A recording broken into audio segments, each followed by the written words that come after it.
राका जी ने बताया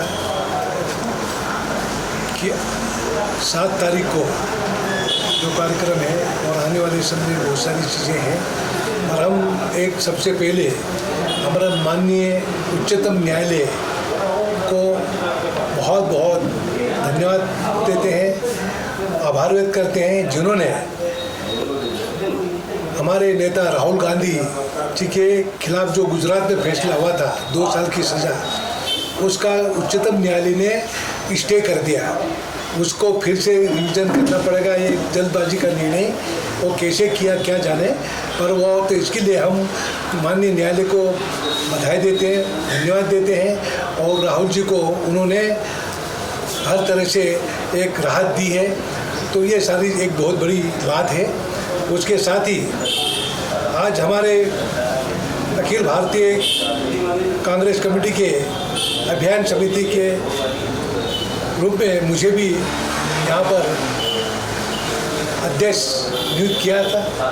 चुनाव आ रहा है, उसके लिए भी हाई कमान को राहुल जी, सोनिया जी, प्रियंका गांधी जी और कमलनाथ जी का आभार व्यक्त करता हूँ, और कोशिश करूँगा कि ईमानदारी के साथ पूरे प्रदेश में चुनाव अभियान चलाकर सभी कांग्रेस जनों को एकजुट करके आने वाले 2023-24 का चुनाव हम कांग्रेस पार्टी की तरफ से भारी बहुमत से जीत के मध्य प्रदेश में हमारी सरकार बने, कमलनाथ जी के नेतृत्व में सरकार बने, और उसके लिए हमारा पूरा प्रयास है।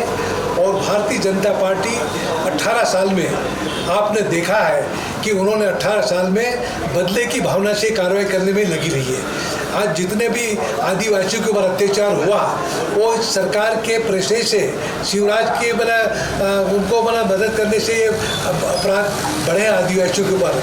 आपके नेमावर में आप देखें 7 आदिवासियों को 10 फीट के गड्ढे में गड़वा दिया। कौन थे? भाजपा वाले थे। हमने जाके वहाँ पर शिकायत की और जब जाके रिपोर्ट दर्ज हुई, उसी तरह से सारी चीज़ें। आज वहाँ पे सिंगरौली में आप देखें कि आज विधायक का बेटा और आदिवासी खुलेआम गोली मार दी विधायक के बेटे ने। उसी तरह से सीधी में आदिवासी के ऊपर पेशाब कर रहा भाजपा का नेता। ये आदिवासियों के साथ कैसे अत्याचार कर रहे हैं? ये भाजपा आदिवासी की दुश्मन है, हम इसको बर्दाश्त नहीं करेंगे। उसी तरह से कई प्रकार की जो यातनाएं दी गई है, कई प्रकार के, जैसे नीमच में आदिवासियों ट्रैक्टर से बांध के घिस के मार डाला, महिलाओं के साथ अत्याचार हो रहा है, हमारे नौजवानों के साथ अत्याचार हो रहा है। उन्होंने, मोदी जी ने कहा हर साल 2 करोड़ लोगों को नौकरी दूंगा। सरकार में आने के बाद सरकार से मोदी जी भूल गए। आज 2 साल में 200 लोगों को नौकरी नहीं दी मोदी ने। और शिवराज जी बड़ी बड़ी बातें करते हैं, मामा भांजी और हमारे सभी, ये करके उन्होंने इसी में समय पास कर दिया और घोषणा पे घोषणा करते रहे। इसलिए शिवराज जी को कहते हैं घोषणावीर मुख्यमंत्री, प्रदेश के घोषणावीर मुख्यमंत्री के नाम से फेमस हो गए। तो ऐसे झूठे झूठे आश्वासन देकर उन्होंने 18 साल तो राज कर लिया, पर अब मध्य प्रदेश की जनता उनको बर्दाश्त नहीं करेगी। उन्हें पूरे परेशान हो गए, हमारे आदिवासी परेशान, किसान परेशान, मजदूर परेशान, नौजवान परेशान।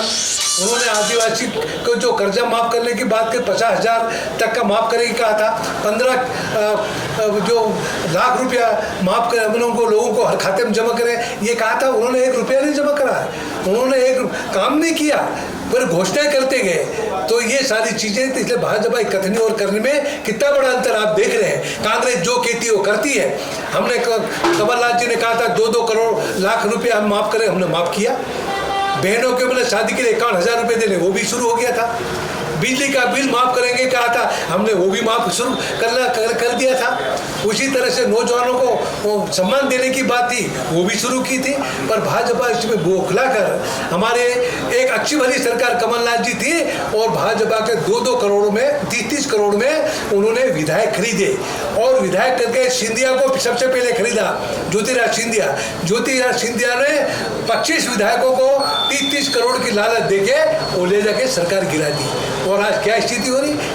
तो ये सारी चीजें, ये सरकार खरीद फरोख्त की सरकार है। वो जनता ने डायरेक्ट उनको जनादेश नहीं दिया सरकार चला रहे, पर वो खरीद के पीछे के दरवाजे से सरकार चला रहे और प्रदेश को भ्रष्टाचार के चंगुल में फंसा के करोड़ों की लूटपुट चल रही। भाजपा के पट्टे माला माल हो गए और हमारे गरीब आदमी, आदिवासी, किसान, मजदूर, छोटे व्यापारी आज परेशान होकर घूम रहे हैं। कोई सुनने वाला नहीं, अधिकारी मनमानी चला रखी और भाजपा के नेताओं ने चंदा लेना उन्होंने अपना मौलिक अधिकार समझ रखा। तो ऐसे चंदाखोर सरकार का अब ज्यादा दिन चलने वाली नहीं है। वो ये सारी चीजें और निकट समय बहुत जल्दी आ रहा है और कांग्रेस सरकार बनेगी।